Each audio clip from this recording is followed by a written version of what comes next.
Welcome to the First Time Facilitator podcast. Whether you're a first-time facilitator or a seasoned pro, listen in for tips and tricks to make a bigger impact at the next workshop you deliver. And now, your host, Leanne Hughes. Hello and welcome to the show.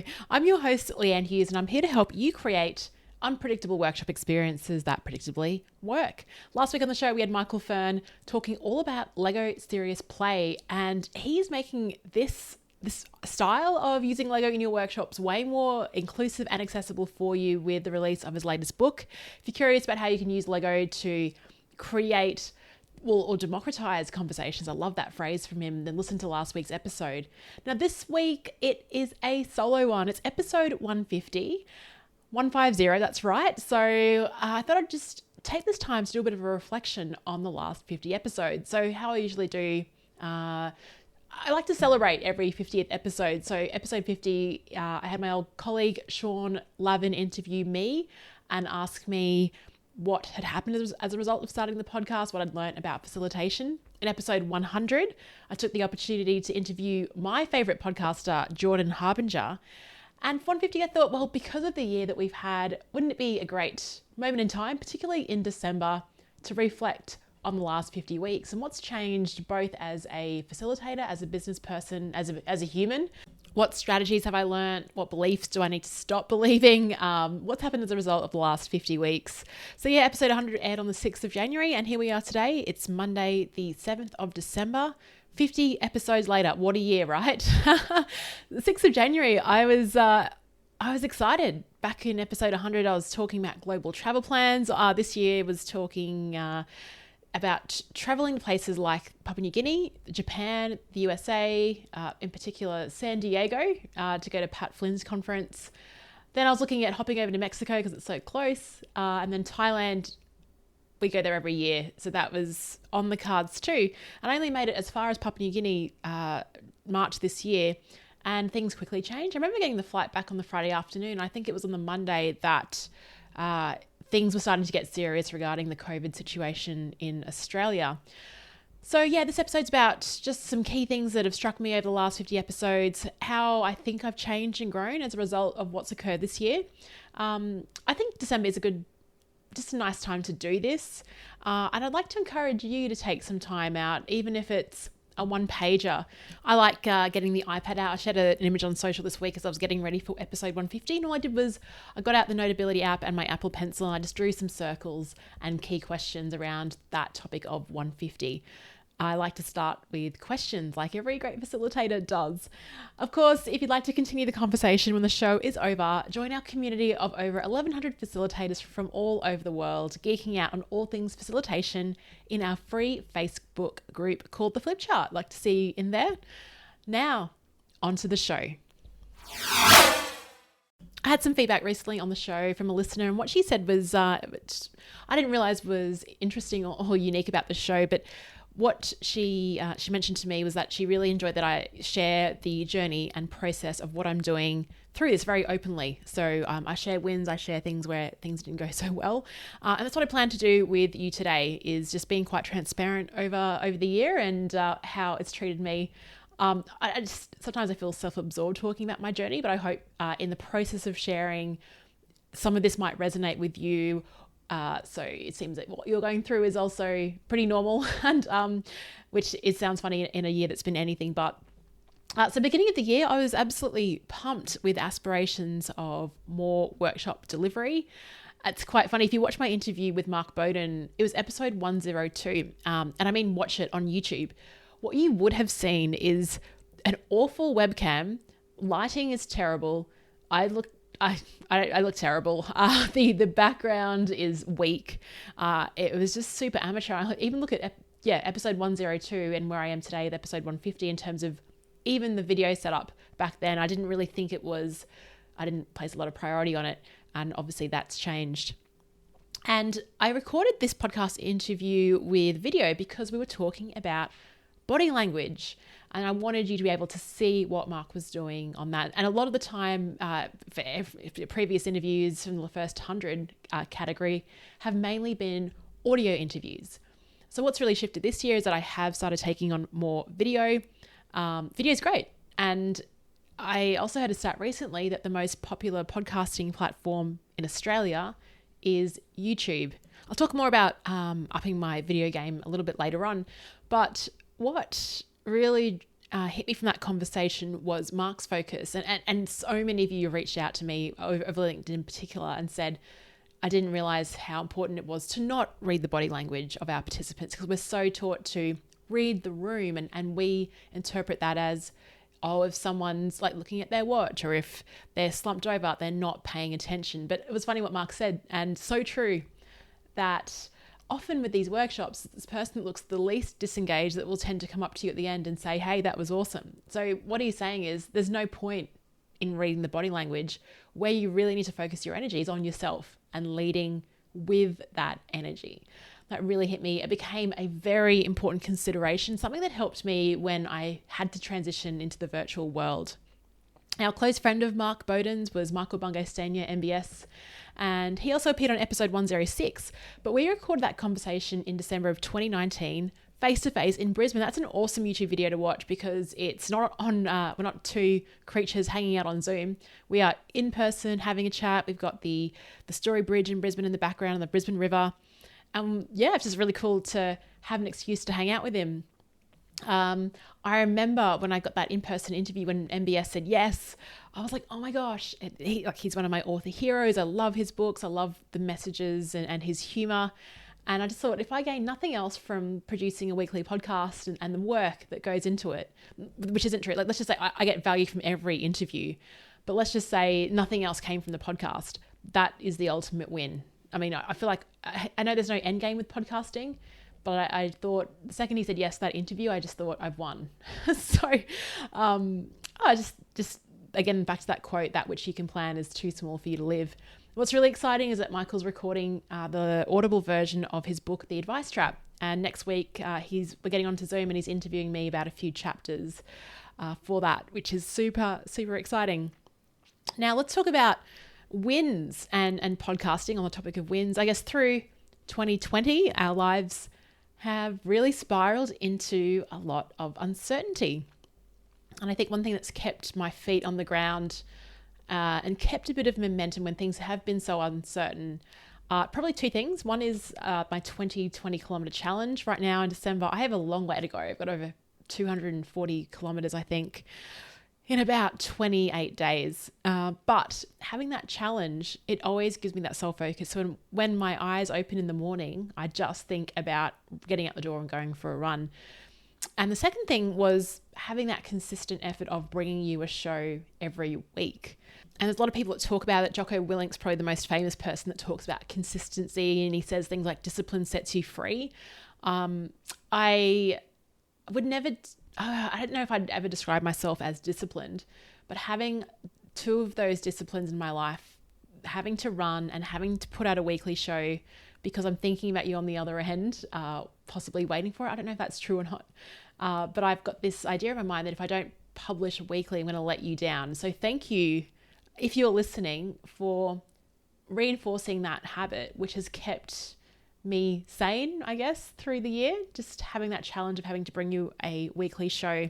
Because I do remember when COVID hit and when lockdowns were occurring across the world, anxiety levels are going through the roof because of all that uncertainty and, you know, what's just going on, what we can see with all the rules and just obviously the health concerns with COVID. I remember turning to podcasts because it's all you could really do, right? We were only allowed within a 5 kilometer radius, so I was just walking and tuning in. But I remember other podcasts I was listening to, they were releasing content they'd recorded pre-COVID. And for me, I didn't like that so much. I wanted to know what was going on, what was current. One of my favorite podcasts, Jenny Blake, she actually turned and started doing daily podcasting, providing regular updates on COVID and navigating uncertainty, talking to doctors. I love that. And I've also, I guess, I come in with a listener perspective when I record this. So my goal with the podcast this year was to, in some ways, track or journal how we were feeling as facilitators through this pandemic. And I wanted to keep each episode kind of current. While it is tempting to batch content, what that means is one day a month, record 4 or 5 episodes and then release them every week. It's actually really smart to do that. That's a very good productivity tip, to do it when you're in the zone, to batch that.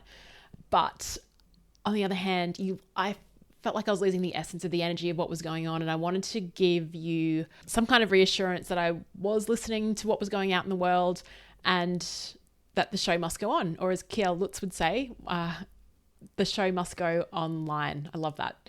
So what that meant was, in the show, slightly pivoted, that word's been used a lot, slightly pivoted from being less about facilitation as a craft and more about the skill of upskilling as virtual facilitators. And for a few months, I even started calling this show the First Time Virtual Facilitator Podcast, just to recognize the learning curve that we were all on. The Flipchart community on Facebook, it was going off with everyone sharing ideas on what we could do. Also commiserating with how we felt about just being online. I was so inspired by the ideas that were shared so openly, website links, cool ideas, and the people that I've met. I haven't really met them, but just in the virtual setting, as a result of what has happened, we've all sort of just come together, and I just love the sharing of knowledge as facilitators. So very proud of what the group achieved this year and continues to. When COVID first hit, though, I kind of feel embarrassed to admit this, but I felt some relief. I'd been really busy, traveling lots, and I actually liked that I had a legitimate excuse to stay at home with my dogs.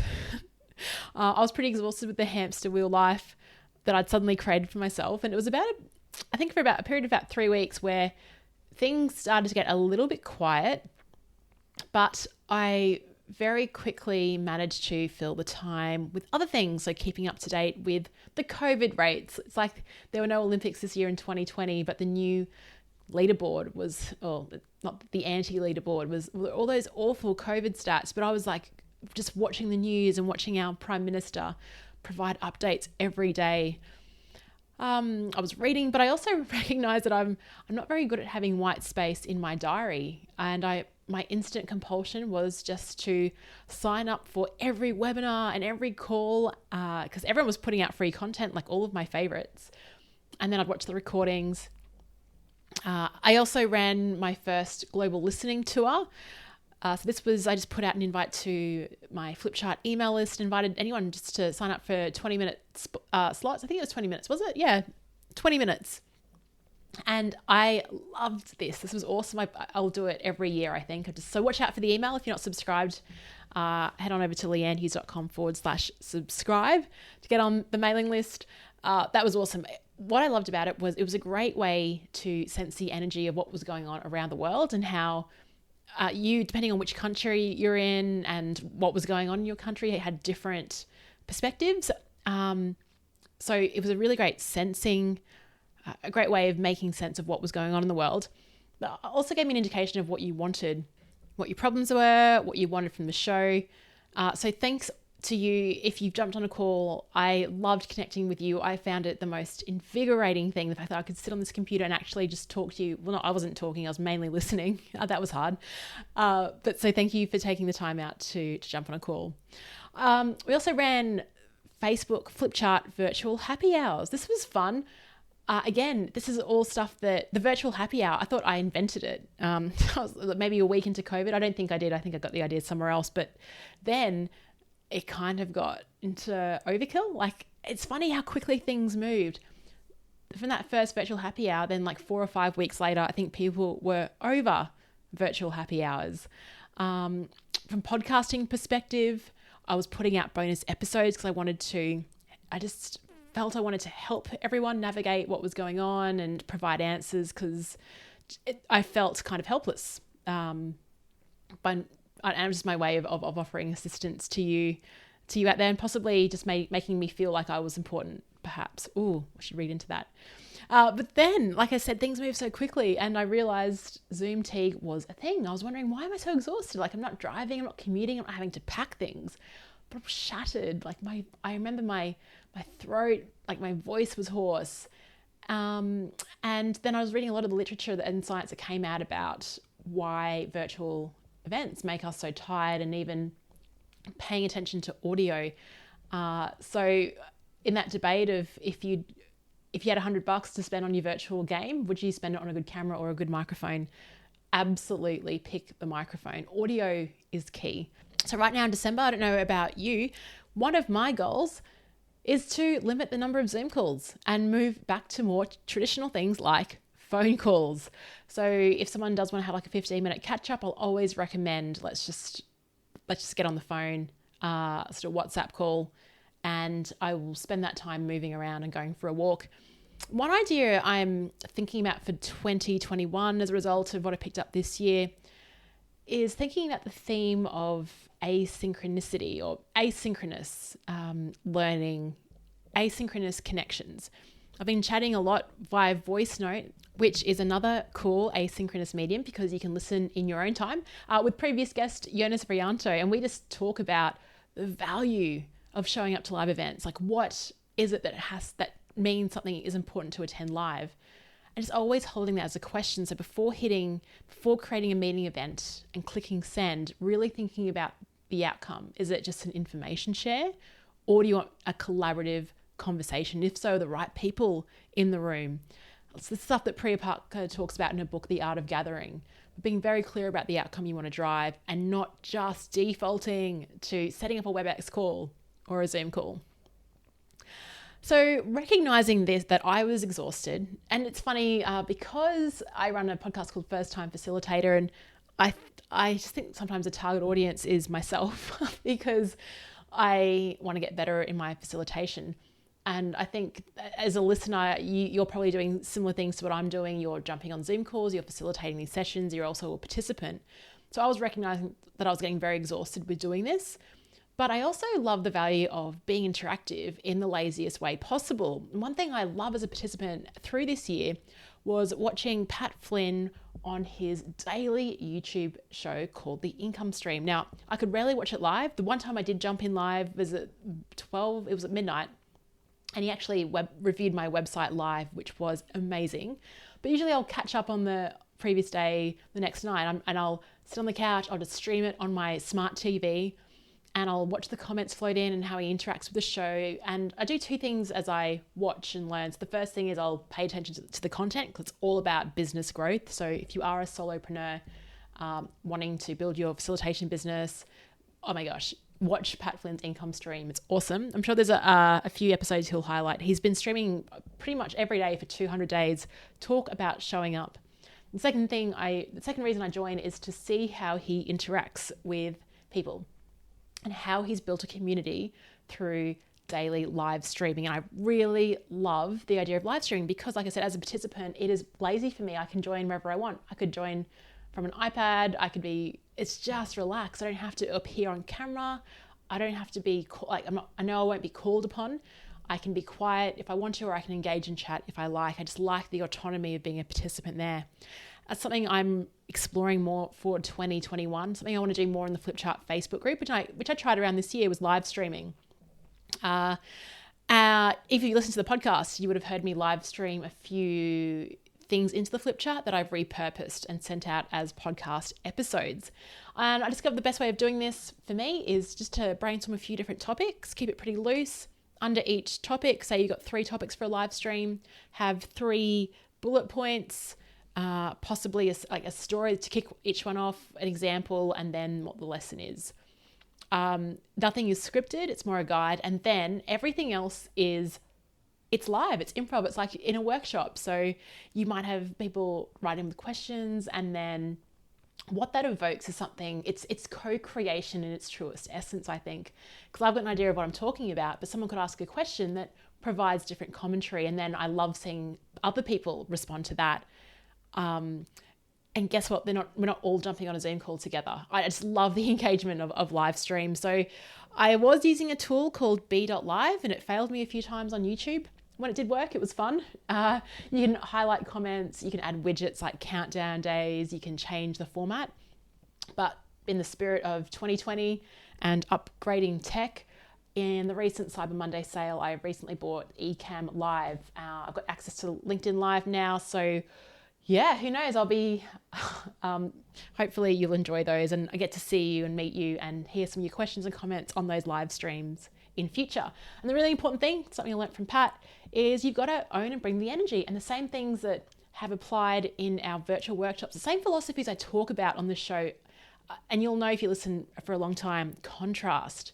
What Pat Flynn does with contrast is it's so great. He'll change camera angles, lighting, he'll have sound effects, he'll share a story, then he'll put his story time music over the top of that, answer questions, just break it up with activities.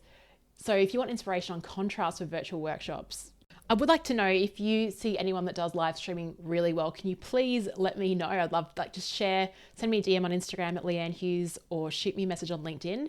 I'm very narrow when it comes to my YouTube consumption. It's all really about building business and watching cool videos with dogs. So if you've got someone outside of my radar screen that I should be watching on live stream to get inspiration, please let me know. I'd love to check that out. So yeah, video, it's become key for all of us. And I think we've all gone through that curve of, this story's repeated enough, but we'll wait till it's over. And now we're all recognizing that, hey, this could be life as we know it right now. So video suddenly was thrust into the spotlight, and not only the tech behind video in terms of like the webcam that you're using, or if you might be upgrading to other tech, but how do you engage with the camera?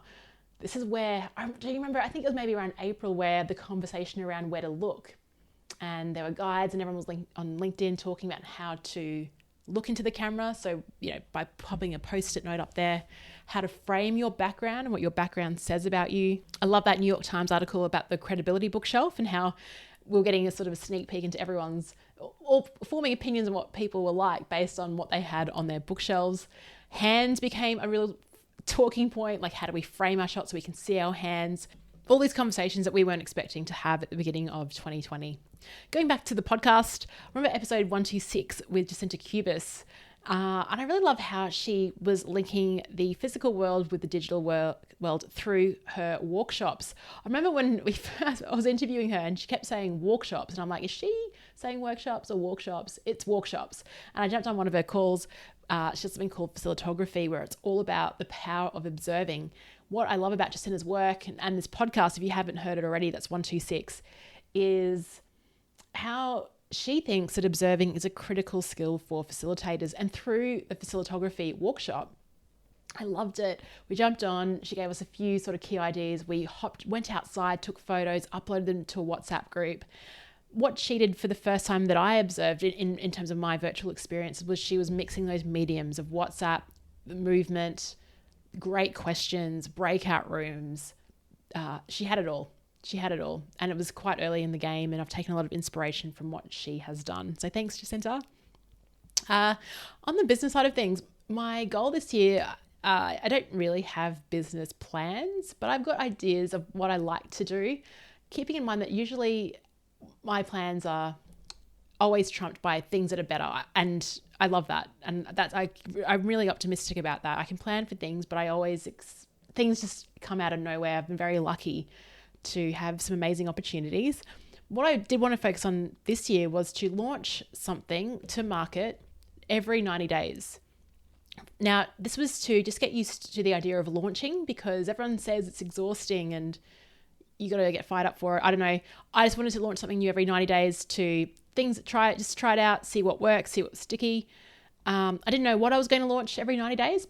I just wanted to launch something. So these were quarter one. I launched the first time facilitator bootcamp. That was an easy one to launch, basically based on what some of my key philosophies of workshop content. That was a live course, so delivered across 5 modules live, and then with recordings, templates, and community as well. I hosted that community on Slack, and it wasn't the greatest. I have been really trying out a lot of different community systems this year. The second thing I launched was in quarter 2. That was my Show Up membership, and that was a private community for facilitators, consultants, and coaches who wanted to get better at attraction marketing. It's had over 50 members join that from all around the world. And I had this intention. So what I created was a Show Up framework, basically built on the back of, there's 3 buckets around showing up for attraction marketing. The first is your craft. So your craft as a facilitator that can help drive the marketing, depending on how great your workshops are. The connections, so your relationships and your networks are absolutely key. And the third one was content. So the type of content you're putting out, whether it's email, newsletters, posts on LinkedIn, that type of work. So the aim of showing up is to try to fill all those buckets. And the challenge of showing up is having evenly distributed buckets, because when you're delivering the work, it can be difficult to write the content. And when you're delivering the work, which is what we all want to do, right? Then you're too busy to network and build connections. Like, where do you find the time to do it all? So that is what Show Up is all about. It's like, how can we make sure that we're continuing and creating systems to do all of that? With the community, we talk about a lot of different topics, value-based pricing, which came out in my conversation with Alan Weiss, which I'll talk about very soon. How to write compelling LinkedIn posts that actually gain interest. We spoke about the power of email marketing and creating our value proposition and headlines for our website. And it's gotten really originally it was targeted for attraction marketing, but what we're solving is basically just having a community where we can talk to fellow practitioners and see what they're doing with their proposals. So it's gotten a little bit bigger than the original intention. So what I'm doing right now over December and January is I've paused the membership, and I am changing the value proposition of that to helping you create the most profitable learning experiences in the world. It's very ambitious, but why not? So I'm spending a couple of months figuring out how to make this community work, and you're also bringing in that element of asynchronous. So instead of having to rock up to live calls and then watching a 60-minute recording, how can we create value and community through asynchronous mediums? So that's something I'm working on. Then in quarter three and quarter three was the first launch of Virtually Possible, and then 90 days later we launched Virtually Possible 2.0. This has come out of just an immediate need from people who are messaging me on LinkedIn saying, hey, do you have any virtual workshops about virtual workshops? So it's very meta, much like this show. And I wanted to do it, but I just didn't want to do it on my own. I wanted someone else to brainstorm with and collaborate with, because that's something that you miss when you work on your own. And just through LinkedIn and through the flip chart, a guy called Yuri Childers kept posting these YouTube videos about icebreakers and virtual facilitation. And I was like, oh my gosh, these are really good. And video isn't my strength. And I really like his energy and innovation that he talks about. Got him on the podcast, had a chat. Then we continued just messaging over WhatsApp, and threw it out to him and said, hey, would you be keen on collaborating with this? And yeah, he said yes. So we ran a couple of programs this year, which was super fun. Just the good thing about Yuri and our partnership is that we got that same mindset of just being agile and creating it, and not spending so much time planning it, just finding out what people want and building it as we go. So that's been fun. And also just collaborating with someone that you've never met before. We only knew each other for a few weeks before we started this. So to do that, I'm very proud of. And so thank you, Yuri, for being an amazing part of the second part of the year. I do love hearing from people on LinkedIn who message me and go, oh, this episode changed my life. And I'm always curious about which episode it was.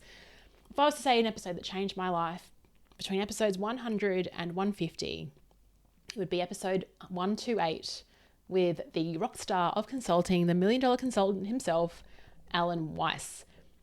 This was a show-up call, so I had the community on the call with me. Even to land the interview was interesting. I actually only heard about Alan Weiss. I don't know how I hadn't heard about him before, but in episode 120, I got previous guests to respond to the question, what do you wish you knew when you started your facilitation business? And Michael Bungay Senior said, I wish I'd read $1 Million Consulting by Alan Weiss. If you read it, you'll never go hungry again. And I was like, what is this book? And I discovered it. I read it. I reached out to Alan. Within 5 minutes, he emailed back, said, yeah, I'd love to be part of the show. Then it took a bit more work to get him into the schedule, which is a story. If you want to know more about that story, reach out. Then, yeah, he was an amazing podcast guest. And one question I asked him on that, I was like, hey, Alan, you're a busy man. How do you continue marketing? I've been delivering and I'm finding it really hard to show up in marketing. And two things he said. The first thing was that everything we do is marketing. So even when you are delivering, you are marketing. That has really just stayed with me. The second point he said was quite brutal. And he goes, well, that's because your business model is wrong. And I thought, whoa, it's really had to pause and reflect on that. And he's right. And I do a lot of, this show is about facilitation. So it's all about the delivery side of things. what he was challenging, what he challenges everyone in his book, is to become more of an advisor. So what I've done recently, I've got Alan now, I've read 3 more of his books. I love $1 Million Maverick because he talks about the mindset, which is so powerful and important. So I'd recommend that if you're kicking things off, is the mindset shift is what it's what I needed really to really think that, hey, I could actually potentially move into more of an advisory role. I've also recruited Alan as my business coach. And so we catch up for 30 minutes. And yeah, he challenges me. It's just a continuation of that podcast. I'm actually recording those coaching sessions. And if I'm brave enough, let's just see how the journey goes, and I'll share some of the highlights with you. So in terms of those beliefs, it's interesting to think about what beliefs have changed. And what I want to do in 2021 is, I did an episode, it was the 12 rules for facilitation. I'd love to do a 12 rules for virtual facilitation, and be curious to think what has changed. What has changed for me is that I do think it is virtually possible to recreate amazing and real connections for people that you meet online. I do think I've got just an amazing bunch of new friends and co-conspirators, friends all around the world that I connect with. I've never met in person. So to you, you know who you are. Thank you so much for just demonstrating that it's possible. And I think that's key as well, just having that belief that everything is virtually possible, and that the only restrictions that we have are in our own head. So sometimes I got to snap myself out of that and remind myself of that. It's probably something I need to post on just the wall behind me. But yeah, we've got a lot of limiting things, and if the number one thing is challenging those assumptions and thinking, what if the opposite were true? One belief I had was that if I have white space, I'll eventually write my book. And I had white space for a few weeks this year and didn't even think about writing a book. In fact, I filled it with other things. What that just shows me is that there's never a right time to write a book. I definitely want to write one. Everyone goes, what are you going to write it on? And I'm not getting any closer to that. So that's something I'm working on again for 2021 and making it a priority, which means I'll have to say no to a few things. And I guess the final belief is something that I've always held true, is that tech is the enabler. And a lot of people use it as an excuse. I don't have the right microphone, I don't have the right camera, my computer isn't fast enough, all of that. But it's not about the tech, it's about how you design for it. And what I've loved about every guest on the podcast is that they absolutely resonate with that. They talk about the skill and the design and the thoughtfulness that goes behind something, and that creates the experience. And so that's probably my biggest takeaway. And I'm still noticing a lot on all these forums as everyone's asking about the tech. And that's probably the coolest thing, is that even though we're running virtual workshops, the same philosophies apply: the unpredictability, the contrast, the way that you need to prepare yourself and lead the energy. It applies to the virtual world as well. So I found that really encouraging. I don't know what else to say. I think I've really sort of spun through a few different topics here and really riffed on a few things. I only had a few key bullet points for this. I just want to say thank you again. It's been amazing knowing that that people around the world are waiting for a weekly episode to be delivered, and I don't want to let you down.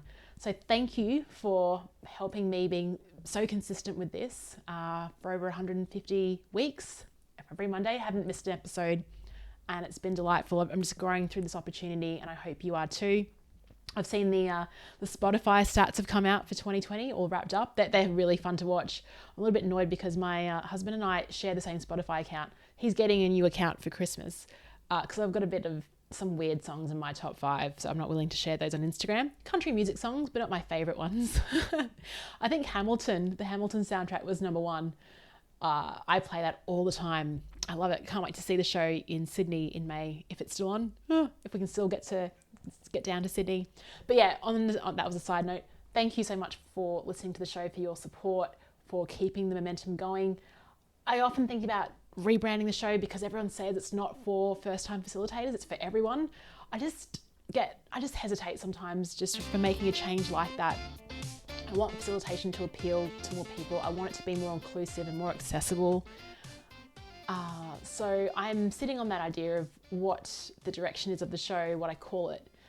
because a lot of the skills and tips shared on the show can apply to anyone, not just facilitators, not just pro facilitators. I think it's bigger than that. So I hope this show does inspire some confidence for you. Thank you for being part of it. This isn't a goodbye, by the way. I'll be back next week, but I don't really know if I appreciate all of you enough for all the fuel that you give to the show. So thanks for that. And I look forward to bringing you another episode next week. If you found anything in the show interesting or useful or insightful, please reach out. I love hearing from you. And have an awesome one. Ciao.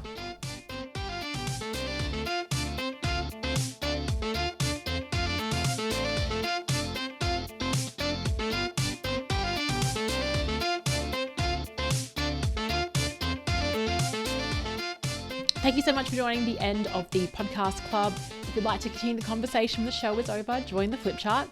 And I also have a newsletter of the same name that I always talk about being more consistent about and sending out regularly. And if you'd like to be on that, just check out the show notes and you'll know where to sign up. Look forward to chatting to you next week.